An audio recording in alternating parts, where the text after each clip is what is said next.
Bueno, buenos días. Vamos a empezar, aunque nos faltan algunas personas, pero me imagino que se irán incorporando a lo largo dentro de un momento. Bueno, yo como sabéis, soy Purificación Causapié, os he acompañado en esta semana, soy secretaria general de la Fundación Carolina y bueno, quería sobre todo hacer una pequeña introducción para presentaros a Ignacio Torreblanca. Creo que durante estos días hemos ido hablando de los retos a los que nos enfrenta la inteligencia artificial, la relación entre todo el desarrollo tecnológico y la democracia, y también algunas de las personas que han pasado por aquí, algunos nos acompañan también esta mañana, nos han informado, explicado, contado la situación geopolítica mundial y en ese contexto la situación de América Latina y también de la Unión Europea y en qué medida podemos en este entorno en este mundo, ¿no?, lleno de incertidumbres, en este momento avanzar hacia esa alianza, ¿no?, de la Unión Europea y de América Latina. En este sentido, yo quería sobre todo también presentaros la publicación que recientemente ha hecho la Fundación Carolina, una publicación cuyo autor es José Ignacio Torreblanca y otras personas que también le acompañan. Seguramente que él hablará de esta publicación, pero también quería invitaros a conocerla, a leerla y la tenéis, además tenéis algunos ejemplares por aquí, pero también, estoy un poco haciendo publicidad, pero también lo tenéis en la web de la Fundación Carolina, podéis descargarla y creo que vale la pena. No solo porque es una publicación donde nos cuentan, digamos, cuál es la situación actual, cuál es la posibilidad, ¿no?, de esa alianza necesaria, diríamos, entre la Unión Europea y América Latina, sino que además hacen propuestas para avanzar en esa alianza, ¿no? Creo que después de esta semana es muy interesante que en este momento hablemos de propuestas, de avances, de futuro, ¿no? Bueno, para ello, como os decía, nos acompaña Ignacio Torreblanca. José Ignacio es el director de la Oficina de Madrid y miembro senior del Consejo Europeo de Relaciones Exteriores, es doctor en Ciencia Política por la Universidad Complutense de Madrid y profesor titular en la Universidad Nacional de Educación a Distancia. Y ha colaborado con el Grupo de Trabajo sobre Campañas de Desinformación de la Dirección de Seguridad Nacional en el gabinete del presidente del Gobierno de España. También, además, tiene una amplia actividad en medios de comunicación. Yo le conocí mucho cuando era... le leí mucho, ¿no? Leí mucho sus artículos y sus opiniones cuando estaba en El País. También creo que en este momento también escribes en El Mundo y en diferentes también revistas, en diferentes seminarios y también medios de comunicación. Creo, por lo tanto, que tenemos la oportunidad de contar con él esta mañana para contarnos este trabajo, ¿no?, que ha realizado recientemente y también esa perspectiva suya, creo que muy amplia, sobre la situación actual y cómo todo el desarrollo de las tecnologías, ¿no?, de la tecnología está afectando a nuestra vida y a nuestra sociedad y a nuestra comunidad. Así que, José Ignacio, tienes la palabra. Pues muchísimas gracias, Puri.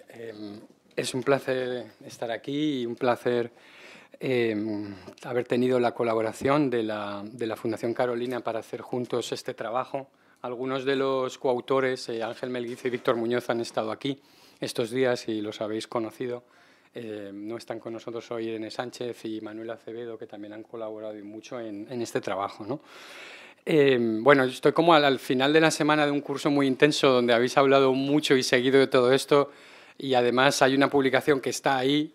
Entonces tengo que encontrar un poquito el equilibrio entre contar lo suficiente para que queráis leerla, pero no para que digáis ya no me lo tengo que leer porque me lo han contado. Entonces esto, vamos a ver cómo lo hacemos, ¿no?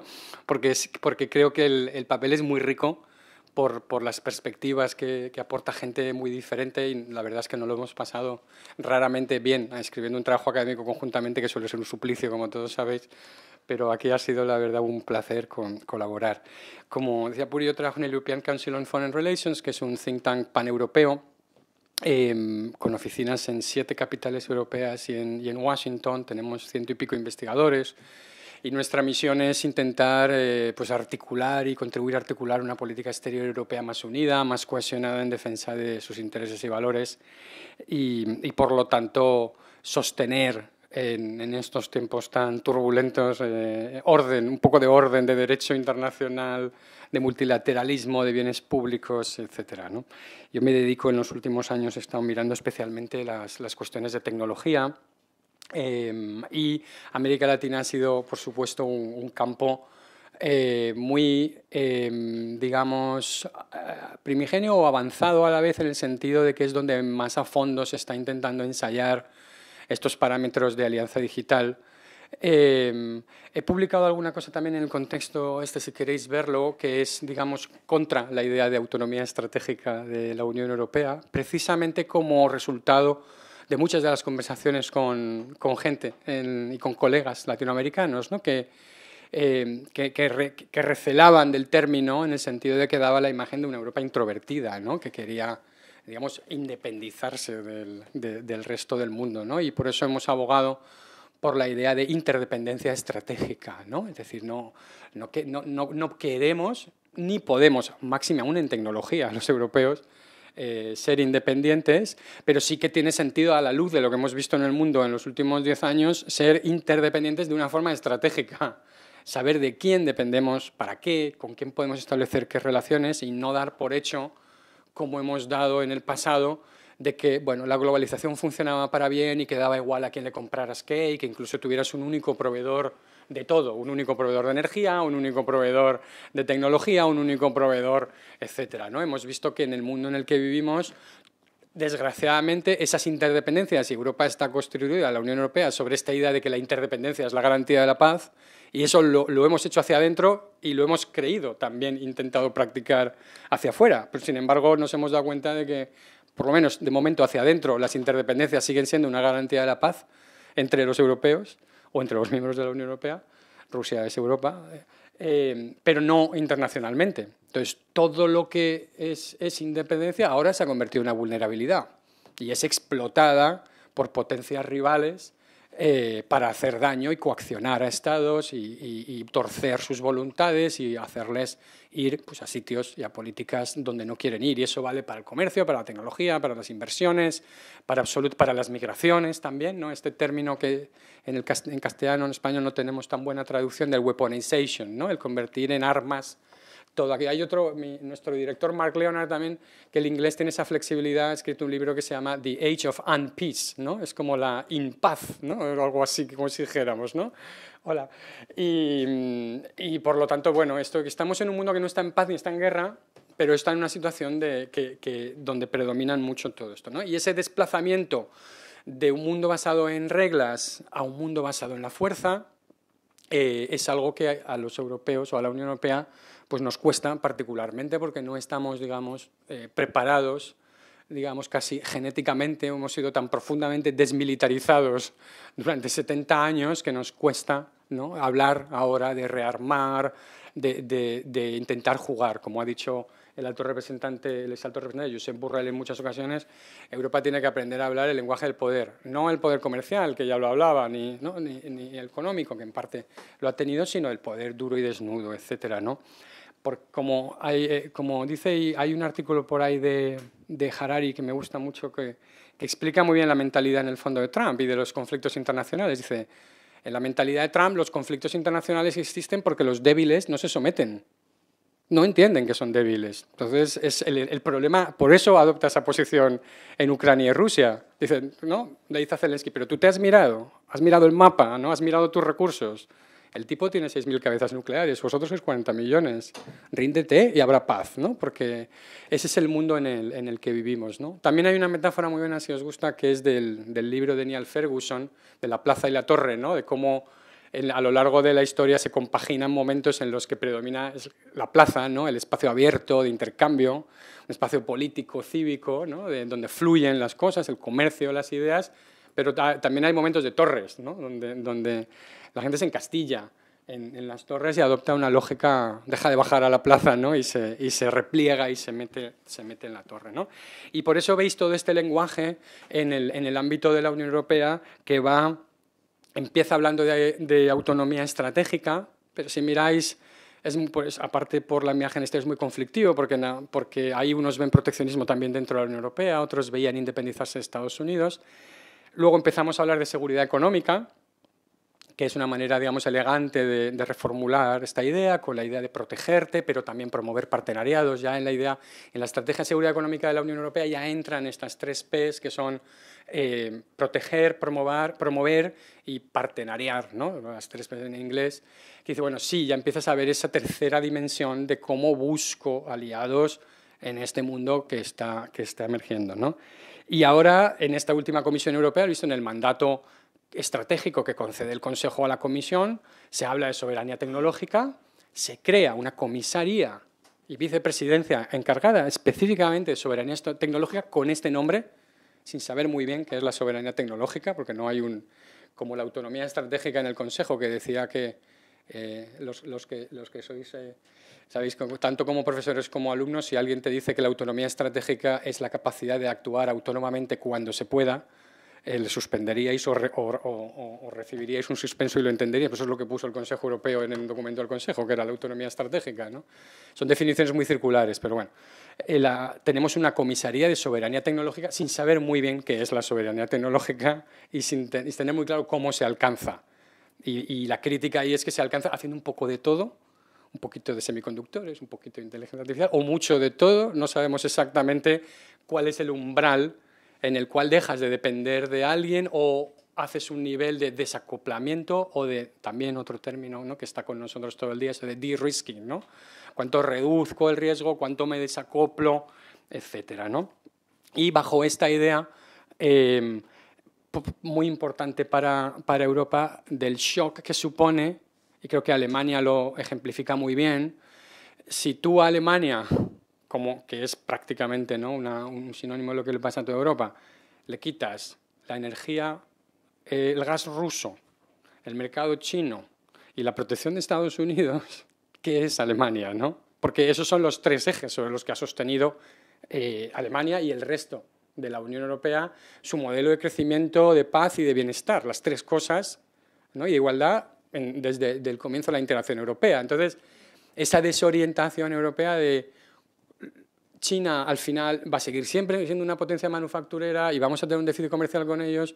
Estados Unidos tiene muchas dudas sobre su compromiso con Europa a medio y largo plazo, incluso en el corto, por desgracia, en algunos momentos. Y Rusia ya no es la gasolinera de Europa, ¿no? Entonces, en esa disyuntiva es mucho más urgente buscar aliados y socios fuera, ¿no? Voy a pasar algunas diapositivas. Si tenéis interés, también os las puedo pasar. Bueno, no voy a entrar mucho y lo conocéis, ¿no? Hay la rivalidad entre Estados Unidos y China, la idea de la trampa de Tucídides, de que las grandes potencias están destinadas al conflicto. A lo largo, en el libro de Allison, hay un artículo corto en español publicado en El País, que lo editamos cuando estaba yo allí, que resume, son 1.200 palabras, que resume muy bien el argumento, ¿no? Quienes no lo conozcáis, de las 16 grandes transiciones de poder que ha habido a lo largo de la historia, 12 han acabado en guerra, ¿no? O sea, digamos, lo normal es que desde Atenas y Esparta, ¿no?, la potencia ascendente rivalice con la que está consolidada y en algún momento haya un conflicto, ¿no? En el fondo, independientemente de si se cumple o no Tucídides, al final, y hay guerra o no, lo que es evidente es que la dinámica entre Estados Unidos y China ejemplifica muy bien qué pasa cuando pasamos de un mundo de ganancias absolutas a ganancias relativas, ¿no? Mientras China crecía al 10% y Estados Unidos al 4%, pero el PIB per cápita, o sea, el PIB de China era la mitad de Estados Unidos, a ti no te importa ver a China crecer porque está muy abajo, ¿no? Y esos 6 puntos de diferencia no te preocupan. Y haces políticas que le permiten crecer más que a ti. Cuando pasamos a un mundo de ganancias relativas, es un mundo en el que ya China está muy cerca, está cerca de alcanzarme. Y ahí me empiezo a preocupar. Y como consecuencia empiezo a mirar ganancias relativas. Empiezo a mirar el diferencial, no la ganancia absoluta. Yo antes crecía al 4% y China al 10%, son 6 puntos. No me importa hacerle daño a China, aunque yo me lo haga a mí mismo. Si yo crezco al 1 y China al 3, genial, ¿no? Porque ya son 2 puntos. ¿No? Les he quitado más del 50% de su crecimiento y he ralentizado su crecimiento, ¿no? Y eso tiene una importancia fundamental en tecnología, ¿no? Porque es el campo donde se dilucida esta gran competición entre China y Estados Unidos en todo el siglo XXI, ¿no? Si leéis el pensamiento dominante en la gente, no estrictamente de Silicon Valley, de los Apple, los Microsoft y todo esto, sino de los Alex Carr, los Palantir, los Peter Thiel, digamos, los inspiradores de toda esta visión tecnológica del futuro de Estados Unidos, están en una mentalidad proyecto Manhattan con respecto a la inteligencia artificial, ¿no? Esto es la tecnología que va a dilucidar la supremacía en el siglo XXI. Con una diferencia muy importante, y ahí casi de las últimas cosas que dejó escritas Kissinger, que es muy interesante, precisamente con Eric Schmidt, es que su temor a que era más fácil construir un equilibrio, aunque fuera del terror, sobre las armas nucleares que sobre la inteligencia artificial. Porque la disuasión con armas nucleares, que al final, por lo menos entre Estados Unidos y la Unión Soviética, no hubo un conflicto directo, aunque los hubo por todas partes del mundo, ¿no? Incluido América Latina, ¿no? No puedes decir que fuera una paz, ¿no? Pero sí fue, por lo menos se evitó ese conflicto. La teoría de la disuasión nuclear es muy fácil de entender, ¿no? Incluso hubo muchos acuerdos para hacerla funcionar, ¿no? Para que Estados Unidos, por ejemplo, tuviera todos sus misiles nucleares concentrados en un sitio para que pudieras destruirlos todos de golpe, ¿no? Y aceptaba eso, no los dispersaba por todo, ¿no? Entonces, ¿cuál es la teoría de la disuasión con inteligencia artificial general? ¿No? Quien llegue primero, como creen que quieren hacer, ¿no? Estados Unidos y toda esta gente. Hay un libro de Alex Karp muy interesante, de Alex Karp, el de Palantir, que se llama La República Tecnológica, ¿no? Que lo citaste, ¿no? Vale. Bueno, entonces esta idea, ¿no?, de qué pasa con el que llega primero, cómo le hace daño al otro o cómo disuade al otro a hacerle daño, ¿no? No tenemos ni idea de cómo funciona esto, ¿no? En términos, si veis, ¿esto es puntero también? No, creo que no. Bueno, lo veis ahí abajito, ¿no?, cuando dibujamos, ¿no?, las empresas. Hay un trabajo que hice que hace unos años que está publicado en nuestra web, que es un atlas de poder, se llama The Power Atlas, está en nuestra web, y hice el capítulo de tecnología. Esto está actualizado porque la cifra era del 21 y no estaba todavía Nvidia como la compañía más grande del mundo, ¿no?, que es el motor de la revolución computacional que estamos viviendo, que es la que impulsa la revolución industrial, ¿no? Entonces vemos ahí, efectivamente, ¿no?, las dos únicas compañías europeas que veis son SAP y ASML, ¿no?, la litografía de semiconductores que se hace en Europa y que es una tecnología crítica puntera, pero eso ya está en una dinámica de sanciones secundarias. Es decir, que Estados Unidos, ya en el mandato, no hace falta llegar a Trump, ya con Biden impone sanciones a China en semiconductores, computación cuántica e inteligencia artificial, las tres tecnologías críticas, con la idea que le llama Jake Sullivan del Consejo de Seguridad Nacional, dice small garden, high fences, ¿no? Vamos a, en este rinconcito de tecnología, dice es small porque parece que es nada, pero es enorme, porque fíjate cómo es de small el jardín de Nvidia, ¿no? Es decir, los últimos chips no los vamos a vender a China, ¿no? Vamos a forzarles a no llegar tan rápido. Error, ¿no? Porque como habéis visto, China, cuando sancionas a alguien, espabila, los hace mejor, hace código abierto, etcétera, etcétera. Pero esa confrontación venía ya de Biden y es una constante, ¿no? Y no ha cesado ahora. Antes de ayer, Estados Unidos anunció que iba a prohibir tecnología china en los cables submarinos estadounidenses también. O sea que eso va permeando por todas las capas de tecnología para convertirse precisamente en vulnerabilidades, en interdependencias, etcétera, etcétera, ¿no? La lista la tenéis ahí, quería simplemente que la vierais de Nvidia, pero es que te tienes que ir como os decía, en los 20 primeros están ASML y SAP, pero es que en los siguientes, cuando veis Estados Unidos, China, Canadá, 32, aparece Spotify, 36. Esa es nuestra gran contribución a la geopolítica de la carrera de armamentos mundial, que está muy bien Spotify, pero no sé si geopolíticamente es un activo que puedas movilizar en caso de conflicto, ¿no? Y poquita más cosa. Mira, Argentina, Mercado Libre sale por ahí, ¿no? No, no era, ya no es. No, está instalado en Brasil. Claro. Bueno, entonces... Ay, espera, que ahora... La primera de la lista es NVIDIA. Sí. NVIDIA, semiconductores. Tenéis la fuente ahí, Company Market Cap, si queréis, ¿no? Veis que precisamente en esa carrera las barras en rojo, de hecho el gráfico está mal hecho porque en rojo tenía que ser China, haciéndole un poquito de justicia, ¿no? Al cromatismo político, pero ya les protestaré. No, los campos donde China ya va por delante, pero todavía en producción de semiconductores, en inversiones en compañías, todavía va por delante en muchas cosas.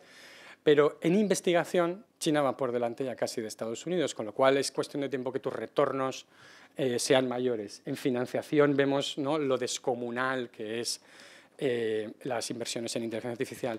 Y eso tiene que ver mucho con América Latina y con Europa en términos de que la securitización de la inteligencia artificial es muy mala para los que son adoptantes tardíos de la tecnología, ¿no? En toda revolución tecnológica no pasa nada si no eres el innovador, si tienes un acceso rápido a la difusión. No pasa nada porque no descubras o inventes la máquina de vapor, porque es muy fácil hacerte con ella, ¿no? Sobre todo si hay un periodo de supremacía tecnológica que puede tener implicaciones militares. El colonialismo se apoyó sobre el barco. Hay un libro, si lo conocéis, que se llama Imperialismo, es de Herrick, Tecnología, Imperialismo, parecido. La conquista de África fue posible por el barco de vapor, la ametralladora y la quinina, ¿no? Esos son los tres vectores que permitieron entrar en África, ¿no?, cuando durante siglos solo habías podido estar en las costas marginalmente y tener que hacer ese comercio, ¿no? Pero si no innovas mucho, necesitas adoptar después. Si hay sanciones o restricciones a la adopción de tecnología o al desarrollo por parte de otros, entonces ahí sí que si te niegan la electricidad o te niegan el barco de vapor, ahí vas a tener problemas, ¿no? Y como Estados Unidos está mirando toda la tecnología como negársela a China, tanto para europeos como para latinoamericanos es difícil, porque como sale en el memorándum de Trump de febrero sobre la extorsión, el memorándum que dirige al secretario de Estado y al secretario de Comercio, que se llama proteger a las compañías estadounidenses de la extorsión, overseas extortion, ¿no? La regulación europea es vista primero como una extorsión económica, pero también como algo que ralentiza el desarrollo de tecnologías que son críticas para ganarle a China. Entonces, por eso Trump no solo retira la orden ejecutiva de Biden sobre seguridad de inteligencia artificial, sino que anima a todos los inversores en inteligencia artificial, las empresas, a ir mucho más rápido, saltándose todos los guardarraíles, etcétera, ¿no? Y ves que pues Altman y compañía y los ingenieros que están protestando en desarrollo dicen es que antes hacíamos tests de 6 semanas, ahora los hacemos de 2 días, ¿no? Para test de seguridad a las propias cosas, ¿no? Porque estás en una carrera, ¿no?, del tipo Manhattan Project, en el cual no te importa el romper cosas y moverte rápido. Vamos a ver qué cosas rompen, porque yo creo que ni ellos mismos saben lo que pueden romper en muchas de estas cosas, ¿no? Pero para Bruselas, que era una superpotencia regulatoria, que tenía el estándar de oro en el Reglamento General de Protección de Datos, todo esto habréis leído del efecto Bruselas, ¿no? Claro, el efecto Bruselas funcionó porque para Estados Unidos no era una amenaza geopolítica. Las grandes compañías al final han podido adoptar GDPR mucho más fácilmente y más barato que las pequeñas. Ha sido una molestia más para una pyme que para una multinacional, porque al final Apple y Amazon y Google, pues vale, te ponen 17 páginas de términos de servicio que nadie lee, tienen cientos de abogados, le das a clic y tiras para adelante. Y si hay demandas, pues tiene un equipo de abogados que litiga y los saca adelante. Pero nunca GDPR amenazó el poder de mercado de esas compañías. Y de hecho lo adoptaron universalmente, incluso para Estados Unidos, porque era más fácil, ¿no?, que andar aplicando estándares distintos en diferentes sitios, ¿no?, aunque luego con los datos hacen otras cosas, ¿no? Ahora es distinto, ahora el reglamento de inteligencia artificial de la Unión Europea es visto como una amenaza y las compañías están añadiéndose. Hay un memo de la Computer and Communications Information Association, también de febrero-marzo, que es espectacular, donde cuantifican el lucro cesante que supone la regulación europea para las empresas estadounidenses en Europa. Dicen 25.000 millones de euros al año por las limitaciones que me pones en anuncios, 25.000 millones al año las limitaciones que me pones en privacidad y como 1,2 billón en una década de lucro cesante, que eso es como se dice, ¿no? Pues también las farmacéuticas tienen lucro cesante porque no pueden vender drogas a los niños, ¿no? O sea, pero eso no lo contabilizas como lucro cesante, ¿no? Etcétera. Bueno, las nuevas tecnologías, y quizá en eso, de nuevo, en la Unión Europea hemos pecado de mucha ingenuidad, de pensar que nos íbamos a librar de las dependencias geopolíticas tóxicas del petróleo y del gas, porque entrábamos en un mundo, ¿no?, que era el digital, donde ahí, como es todo virtual, ahí no hay dependencias geopolíticas, ¿no? Es todo virtual. Pues no, al final el mundo digital es tan físico como lo es el de una economía basada en combustibles fósiles, ¿no? No te escapas de todo eso, ¿no? Al final los semiconductores se hacen en Taiwán, con lo cual estás mucho más atado a un conflicto entre Estados Unidos, entre China y Taiwán, de lo que has estado nunca en el pasado. Hace 20 años o 30 podrías haberte puesto de perfil, como decimos, o no, pero ese conflicto, solo por el bloqueo que te supone y lo que te obliga a deslocalizar producción de microchips, pues ya tiene una dimensión física tremenda. Lo estáis viendo con las tierras raras. ¿Cuándo ha prácticamente concluido la disputa entre Estados Unidos y China? Cuando China ha aplicado licencias de exportación para las tierras raras que van a Estados Unidos y a la industria, entre ellas de armamento, ¿no? Ha descubierto, hay algo aquí sobre que, imanes, ¿no? ¿Sabes? Los imanes artificiales que están en absolutamente toda la cadena de valor de todos estos productos, ¿no? Desde los aerogeneradores, los motores de los coches, los instrumentos médicos, los GPS. El 90% de esos imanes artificiales los produce China. Estados Unidos tiene una sola mina en Mountain Pass, en California, donde está extrayendo eso. Y por lo tanto, te quieres desacoplar de China, quieres hacer una guerra comercial de China, pero en el momento en que China te pone una licencia de exportación, ves que tienes stock de suministro de 3 meses de imanes y te avienes a una negociación con China, ¿no? Eso es las cartas, ¿no?, que le decía Trump a Zelensky, pero si tú no tienes cartas, hombre, tú no puedes jugar a este juego, ¿no? ¿Tú qué es lo que tienes, ¿no? China tiene cartas, ¿no? Y de nuevo Europa depende extraordinariamente de China en tecnologías verdes, ¿no? Hemos ingenuamente importado competitividad en paneles solares, aerogeneradores, todas estas cosas, vehículos eléctricos, baterías, porque así nos descarbonizábamos más rápido. Pero la paradoja de eso es que pasas de ser una economía carbonizada dependiente de Rusia a ser una economía descarbonizada dependiente de China, ¿no? Vale, por lo menos no emites, pero geopolíticamente la dependencia es igual de complicada, ¿no? En datos tenemos lo mismo. Si veis el tamaño de los rombos, ¿no?, de cuáles son los tamaños de centros de datos y de procesamiento y los flujos de datos, luego lo veremos porque, como veis ahí, la conexión de América Latina es totalmente vertical, ¿no? Es hacia el norte, no es hacia Europa, y eso es una de las limitaciones de Alianza Digital que tratamos también en el trabajo y que es muy importante porque América Latina es un apéndice de Estados Unidos en términos de tecnología también, y por eso los que somos dependientes o excesivamente dependientes tenemos muy buenas razones para hablarnos, ¿no? Y entendernos, ¿no? En cables submarinos lo mismo, ¿no? Hay otro gráfico también en el paper aquí que veréis, pero como veis, ¿no?, excepto esa pequeña conexión, y luego aquí no está dibujado el cable Vela, que ahora lo sacaré, de nuevo en todo esto tienes 3 polos de tecnología. Al final hay de hecho, hay un libro de esta autora estadounidense que se llama The Myth of Globalization, donde con los datos demuestra que no hay una globalización, no hay 3 globalizaciones: la norteamericana, incluyendo a Canadá, Estados Unidos y México, la europea y la asiática, ¿no? y que los flujos entre estas tres regiones son muy inferiores a los flujos intra estas tres regiones por su grado de integración. Y es verdad, nosotros tenemos una relación comercial con Portugal mucho más que con toda América Latina, ¿no? O sea, al final el intrarregionalismo es mucho más potente que la globalización en este sentido, ¿no? Estamos aquí en Europa en la discusión sobre esto que se llama el Eurostack, ¿no? No sé si habéis hablado estos días también, ¿no? Pero intentando ver de nuevo, ahora tengo que deshacer esa capa, ¿no? Esa pila de tecnología y mirar una por una cada capa para ver cuánto soy de dependiente en qué y cuándo podría funcionar autónomamente, ¿no? Si lo veis, eso va desde materias primas y tierras raras abajo hasta arriba datos e inteligencia artificial. Cuando desagregas la pila, te encuentras, fíjate que en todas esas capas tienes una supremacía de Estados Unidos y China con algunas capas donde tienes Alemania, Corea, Europa, Japón, Países Bajos por los semiconductores, Corea y Rusia abajo por materiales. ¿No? Pero si haces, ¿no? Si quieres hablar de soberanía tecnológica europea, tienes que empezar a mirar capa por capa, estratégicamente, cuándo voy a poder ser capaz de hacer esto solo o con quién y de qué manera, ¿no?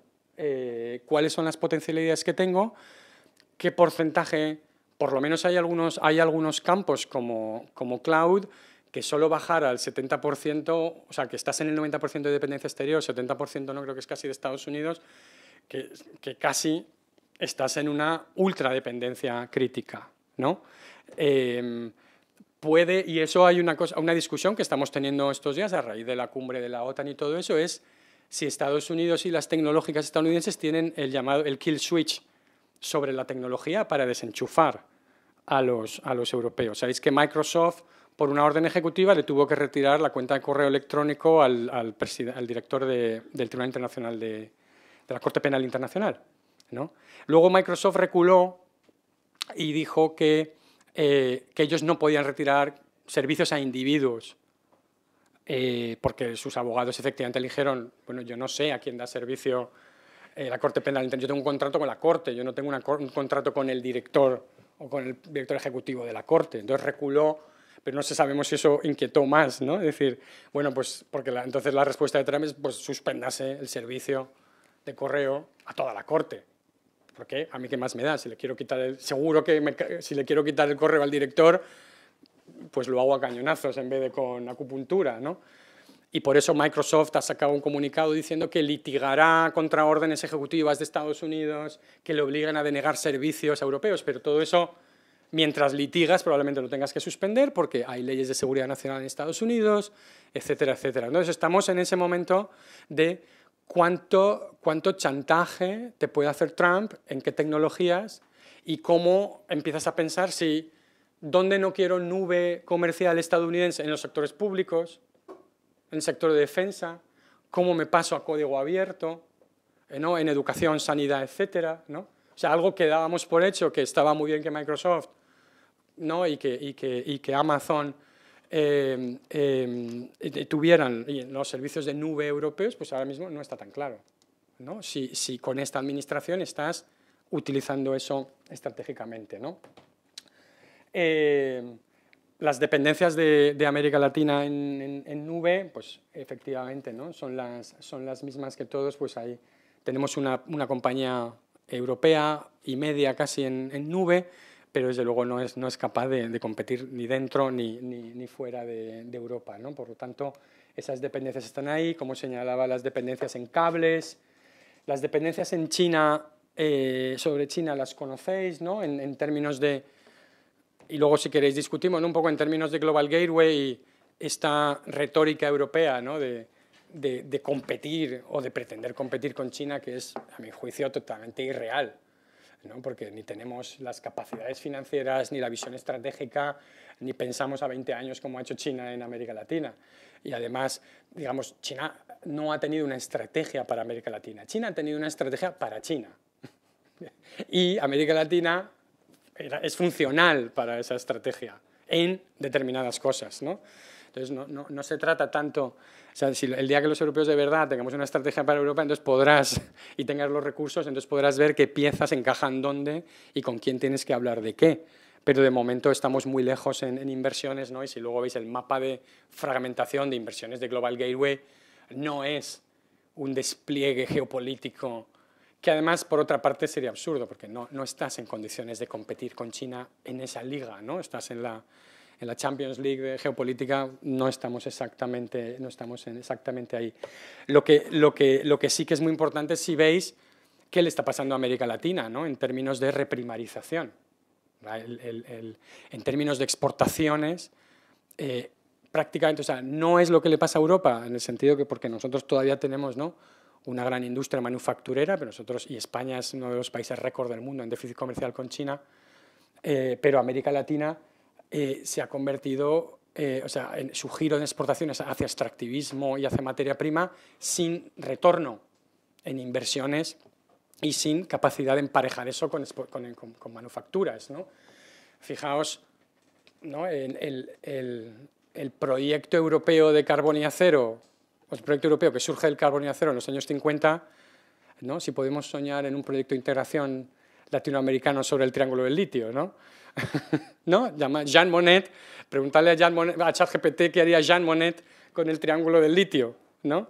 Cómo diseñaría un consorcio para la explotación del litio y para atraer a los fabricantes de baterías al triángulo del litio, porque el litio es lo que, ¿no?, es lo que menos valor añadido tiene, ¿no? La extracción de litio básicamente es que tienes una pila de hidrógeno que se llama sol, ¿no?, que te seca el agua y te lo convierte, ¿no?, y tienes muy poco retorno por eso, ¿no? Y China no va a sacar las fábricas de baterías de China, ¿no?, si no tienes esa capacidad de leverage de decir, pues si no montas la fábrica aquí tampoco tendrás el litio, tenemos que llegar a un acuerdo sobre esto, ¿no? Y en Europa estamos también intentando esto y lo vemos que China no suelta las baterías porque es una enorme parte del valor de un vehículo, es la batería ahora, ¿no?, etcétera, ¿no? Bueno, de Rusia podemos hablar también brevemente, pero o sea, Rusia es el low cost, ¿no?, spoiler, ¿no? O sea, mientras que China invierte mucho, Rusia invierte poco, pero muy bien medido, tanto en disrupciones en ciberseguridad como en desinformación, aunando estas dos, ¿no? Sabéis que en el caso de Costa Rica, con un tema de soberanía tecnológica también muy importante, porque la conectividad sin seguridad, de nuevo, es una vulnerabilidad geopolítica, y como experimentó Costa Rica votando inadecuadamente en Naciones Unidas, condenando a Rusia en Ucrania, pues al cambio recibió un ataque que ha sido el más serio en términos de disrupción de servicios públicos del mundo. O sea, ningún otro país ha visto su sistema público afectado de tal manera como Costa Rica por un ciberataque que va desde Hacienda hasta aduanas, a servicios de salud, etcétera, etcétera, ¿no? Y era un castigo claro por su posicionamiento en el tema ucraniano, ¿no? Por lo tanto, ahí hay temas de soberanía asociados a ciberseguridad de los que podemos hablar y que tienen que ver con los déficits democráticos y las polarizaciones en la región, ¿no? Si miráis este índice de polarización, América Latina es una de las regiones más polarizadas del mundo. Y eso tiene que ver también con vulnerabilidades en los espacios informativos, ¿no?, y con la falta de capacidad de regulación de redes sociales y espacios informativos. O sea, lo sufrimos en Europa, pero en el fondo tenemos con la ley de servicios digitales, podemos abrir investigaciones, aunque ahora las hemos puesto entre paréntesis para no irritar a Estados Unidos, pero las plataformas y las redes sociales rinden cuentas trimestralmente, tienen que presentar sus informes, hay un código de conducta desde el 18, o sea, hay mucha práctica establecida en obligar a sacar basura de las redes sociales a las grandes plataformas, ¿no? Pero en América Latina es mucho más difícil, ¿no? Y como alguna vez en algún gobierno en la región dicen, bueno, cuando estoy en mitad de una campaña electoral, no me decía un diputado boliviano, ¿qué hago? ¿Llamo a la embajada americana? ¿Llamo a Silicon Valley para decirles, oye, esto que está pasando se sale de lo corriente, ¿no? ¿Cuál es el instrumento regulatorio? Vimos en Brasil, ¿no?, que se pudo suspender temporalmente, pero era porque ni siquiera daba fe de cuál era su domicilio. O sea, se negaban ni siquiera a comparecer en tribunal diciendo, oiga, si usted opera en mi país tiene que tener aquí un representante legal con el que yo pueda hablar. No me haga hacer una comisión extrajudicial, ¿no?, para mandar a alguien a California a preguntar, ¿no? Porque es obvio, si usted está operando en este país, está radicado en este país, pero claro, ni paga impuestos en este país, ni tiene un número de teléfono, ni un customer service, ni nada con lo que yo pueda contactar, ¿no? Porque ese grado de extraterritorialidad de las compañías es obviamente muy lucrativo, ¿no? Y por eso se resisten tanto y nos presionan tanto a los europeos cuando queremos poner impuestos digitales, ¿no? Porque obviamente ahí hay un tráfico y hay un valor que se está generando que no tiene ningún retorno fiscal, ¿no? Entonces es una zona tremenda que resulta en polarización y en deslegitimación de los procesos electorales, ¿no? También América Latina es el sitio donde menos gente cree en los resultados de las elecciones, ¿no? Algo que para los politólogos era muy sencillo después de mucho tiempo, que era organizar una elección limpia, ¿no? Y transparente y tener todos los votos en las cajas, etcétera, etcétera, ¿no? Y Brasil ha sido un ejemplo muy importante también de cooperación. En las últimas elecciones lo fue porque la corte electoral invitó a un grupo de observadores también, porque el gobierno no quería, digamos, el gobierno de Bolsonaro no quería hacer esa monitorización para guardarse la baza de si perdía, como hizo, ¿no? Alegar fraude, pero por eso la Corte se tomó muy en serio esto y a partir de ahí se está empezando a considerar las elecciones y los sistemas democráticos también como infraestructuras críticas, que tiene todo el sentido. ¿Por qué va a ser tu sistema de agua y luz una infraestructura crítica, pero tu Parlamento no? ¿No? Cuando con esta experiencia es lo que estamos viendo, y cuando puedes hackear un partido político, sacar esta información, chantajear gente, hacer un montón de cosas, manipular una elección con deepfakes y todo eso. Obviamente una elección es el núcleo de una democracia y la deslegitimación de una elección es lo que más va a debilitar un gobierno durante 4 años, ¿no? O 5 siguientes, ¿no? Bueno, vamos a cuestiones que tienen que ver con, como os decía, también con Latinoamérica y las oportunidades. ¿La fuente, esto de dónde es? Lo tengo, te lo paso, este es ICAD, lo tengo, si no, ahí luego si quieres te lo paso, pero son de estos mapas, esta es la empresa que vende estos mapas, ¿no? Ya al detalle, etcétera. Lo tengo ahí muy pequeñito, si no te lo paso luego. ICAD creo que es. Pero Ahí se ve. Pero veis que aquí es precisamente esto, ¿no? Hay estos 3 núcleos donde está la revolución de inteligencia artificial, la revolución de datos, la revolución computacional, ¿no? Y por lo tanto, la exclusión del sur, sobre todo en una dinámica como la que está generando Trump, ¿no? Donde lo que nos preocupa en Estados Unidos, o sea, en Europa, y creo que en América Latina también debería preocupar, es que estábamos bajo la administración Biden, mal que bien, intentando montar un marco multilateral con OCDE, G7, bueno, cada uno a su manera, Estados Unidos con una orden ejecutiva, nosotros con nuestra ley o reglamento de inteligencia artificial. Europa y Estados Unidos tienen maneras regulatorias diferentes, nosotros somos más pesados en regulación, pero más lentos en el enforcement, ¿no? Y en Estados Unidos a lo mejor tienes una orden ejecutiva que es más blanda como ley, pero puedes litigar mucho más rápidamente en tribunales y hacer acciones colectivas, o sea que realmente puedes tener campo, ¿no? Decíamos por lo menos que eran 2 líneas paralelas, ¿no? No se cruzan más que en un futuro horizonte imaginario, pero sí iban en la misma dirección. O sea, la administración Biden estaba legítimamente preocupada por los malos usos de la inteligencia artificial y por los temas éticos, etcétera, etcétera, ¿no? Además de la competición geopolítica. Ahora, como hemos visto en Estados Unidos, la idea es si haces un polo que realmente es Estados Unidos y los países del Golfo, ¿no? Con 0 preocupaciones de ética, obviamente, democracia y regulación, pero como manera de generar esa supremacía, ¿no? Entonces, ¿cómo encajamos europeos y latinoamericanos que tenemos una visión muy parecida de la tecnología en ese polo? Tienes un polo chino, un polo estadounidense con mucho dinero del Golfo, ahí encajamos muy mal, ¿no? ¿Conocéis esta expresión española que decimos eres como un pulpo en un garaje, ¿no? ¿Sabes qué dices? Esto es muy raro y no tiene muchas posibilidades, ¿no? Entonces, las brechas de conectividad que conocéis entre norte y sur, que afectan a América Latina, por supuesto hay desconexiones, hay desigualdades y hay asimetrías de conectividad. Todavía voy a pasar aparte de desigualdades, conocéis también ahí hay un coautor de este trabajo, pero está de incógnito. Bienvenido, Ángel. Las brechas que conocéis, ¿no? De conectividad y cómo al final tienes un problema añadido de que de cómo las nuevas tecnologías siempre al principio generan desigualdad entre estados y dentro de estados, ¿no? Eso es muy inevitable en una primera fase, ¿no? Y te cambian el orden geopolítico, pero también cambian orden político dentro, ¿no? Y por eso necesitas mucha gobernanza internacional para garantizar el acceso libre a tecnología, por lo menos en la fase de difusión, pero también necesitas mucha gobernanza doméstica, ¿no? Para no aumentarte las brechas digitales, ¿no? Que estamos viéndolo en índices de desigualdad, incluso en la Unión Europea. O sea,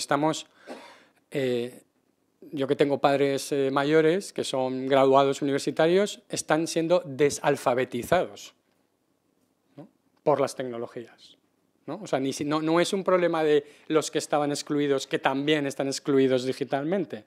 O sea, personas que están plenamente integradas en una sociedad analógica, las desintegras en una sociedad digital, incluso con niveles educativos medios altos y de rentas, etcétera, ¿no? Esto que conocéis y que en América Latina pues, es particularmente dramático, ¿no? Bueno, las buenas noticias sobre Unión Europea y América Latina, más o menos las conocéis, mires donde mires, Argentina, Brasil, Chile, Colombia, México, las relaciones entre su país y la Unión Europea son muy buenas o buenas, 67, 70%, 71, 60, es decir, tenemos siempre esta buena voluntad, ¿verdad?, de gustarnos y llevarnos bien, que nunca luego llevamos a cabo en muchas cosas concretas, pero de comienzo nos caemos bien, ¿no? y tenemos una buena opinión del otro, ¿no?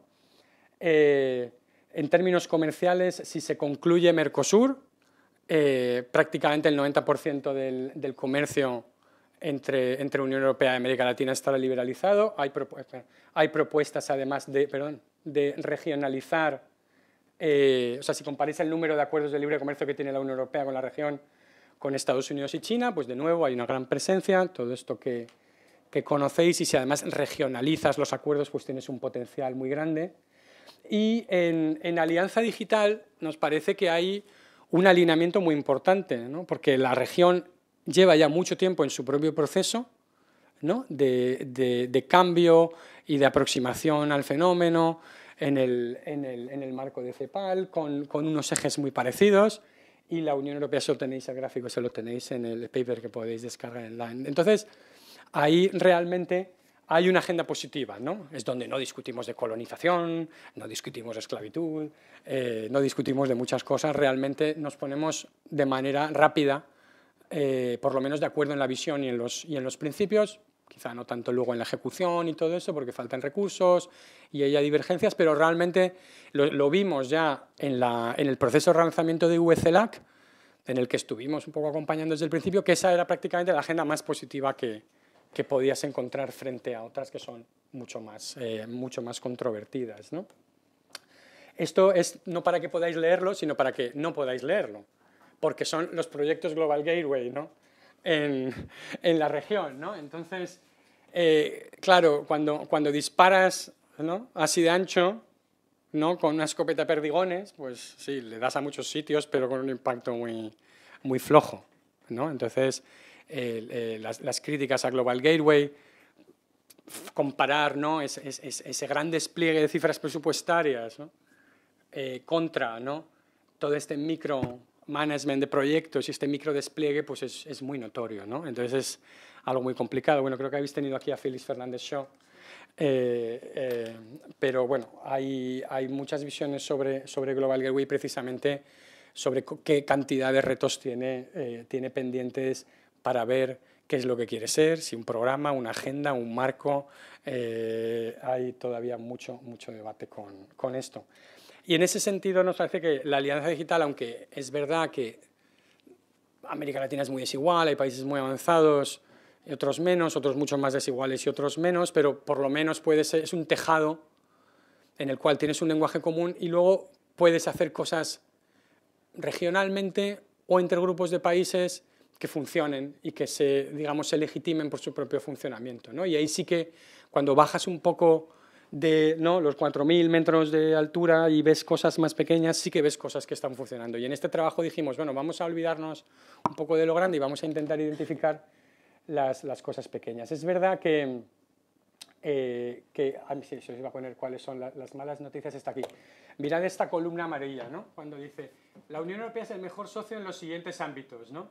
Desarrollo tecnológico, 4%, 5%, 6%, 4%, etcétera, ¿no? Es decir, en protección del medio ambiente, Europa es un socio, en ayuda humanitaria es un socio, en derechos humanos también, en lucha contra la pobreza, ¿no? O sea, hay un enorme déficit de percepción o una realidad de una percepción que hay que contrastar, ¿no?, respecto a cuál es la capacidad, porque es China, está aquí, la que está vista, veis aquí abajo, ¿no? ¿Quién es líder mundial tecnológico visto desde América Latina? China, 76%, ¿no?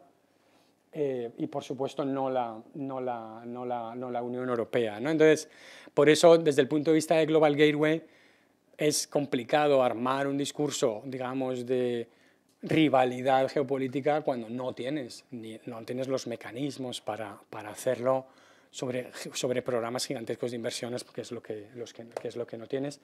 Y además, alguno de los trabajos que ha hecho Ángel, uno con Margaret Myers, que es muy interesante, es que incluso, ¿no?, cuando decimos que la Unión Europea en inversiones en tecnología puede ser líder, es que cuando tú entras en determinados sectores, luego construyes hacia arriba y construyes lateralmente. Por lo tanto, China se expande sobre sus inversiones en sectores tecnológicos, centros de datos, inteligencia artificial, ¿no? O sea, que no puedes encapsular tan fácilmente y decir, bueno, es que es Huawei, ¿sabes?, es telcos y cosas así, ya está. No, eso te da una puerta de entrada para hacer todo lo demás porque ya estás implantado y lo haces muy bien, ¿no?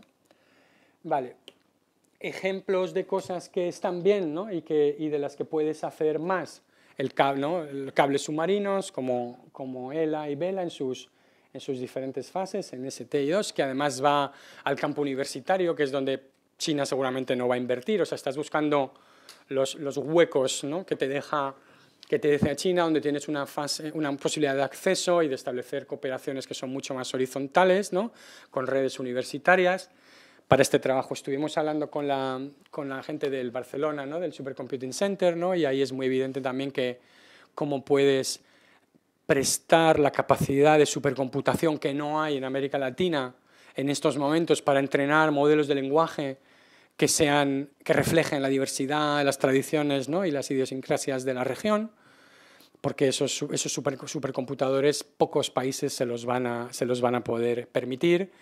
Y el mismo problema que nos ha llevado en la Unión Europea a decir, bueno, es que no es lo mismo una IA traducida al español que una IA entrenada en español, ¿no? Porque si yo en mi IA simplemente uso el web crawler que me da, ¿no?, todo lo que hay en el mundo en Internet, si el 80-90% es en inglés, lo traduzco al español, eso no es una IA en español, ¿no? Entonces le tengo que alimentar el Instituto Cervantes, ¿no?, para que refleje, ¿no?, los usos. Tengo que meterle el diccionario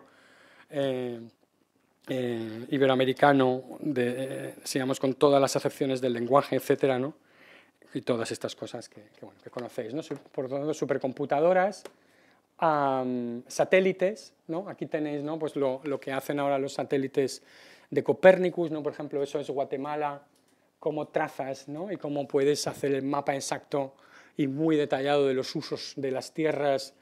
Sabéis que ahora con los satélites que tenemos, ¿no?, casi tienes reconocimiento facial en el grado militar, incluso la Unión Europea, el SATCEN, que está en Madrid, tienes reconocimiento facial desde el espacio, ¿no?, en el grado de uso militar, que está bien porque ya no hace falta que lleves carné ni documentación, ¿no?, porque haces así y ya te identifican para entrar, ¿no?, en cualquier sitio. O sea que, y luego, por supuesto, ¿no?, o sea, en suelos, océanos, calidad de aire, desastres naturales, y eso es también una vía de cooperación.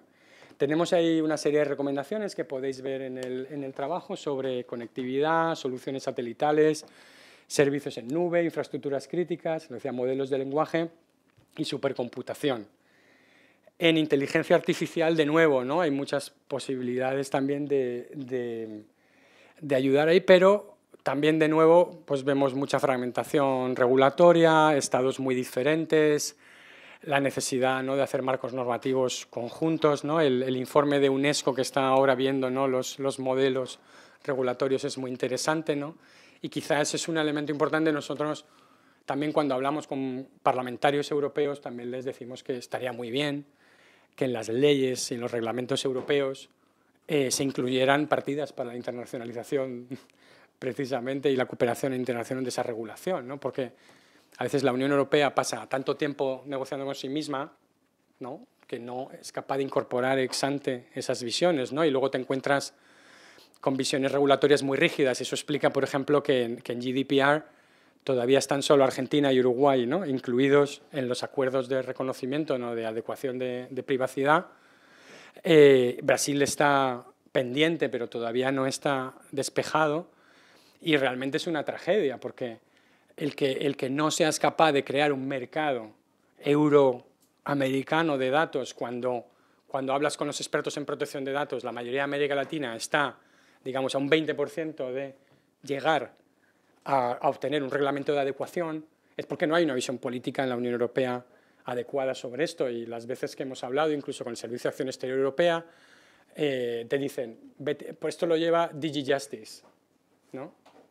Y dices, ya, pues es que DG Justice no es un actor, ¿sabes? Que hay gente ahí que lleva internacionalización, pero es un empuje tan legalista y tan normativista que a lo mejor pues en Colombia la pega es que tu agencia de protección de datos no está estructurada exactamente como yo digo. Y bueno, pues olvídate de los, ¿sabes?, olvídate de los medios, vamos a los fines. ¿Estás obteniendo fines iguales por medios distintos? Pues sí, ¿no? ¿Tienes la capacidad de hacerlos valer de maneras distintas? Pues sí, ¿no? O sea, lo que no tiene sentido es que con la que está cayendo geopolíticamente miréis la lista de países que tienen reglamentos de adecuación conformes de GDPR y tienes, no sé, pues Corea del Sur, Japón, o sea, has hecho lo fácil, ¿no?, pero te estás dejando lo obvio, ¿no?, donde tendrías que invertirle un poco más y, lógicamente, incluso en las cláusulas de acuerdos comerciales de nueva generación, tendrías que hacer eso un pilar central, porque una vez que estás en GDPR puedes tener flujo de datos, puedes tener centros de datos abiertos en toda la región, en empresas que inviertan en todos los lados con muchísima más facilidad.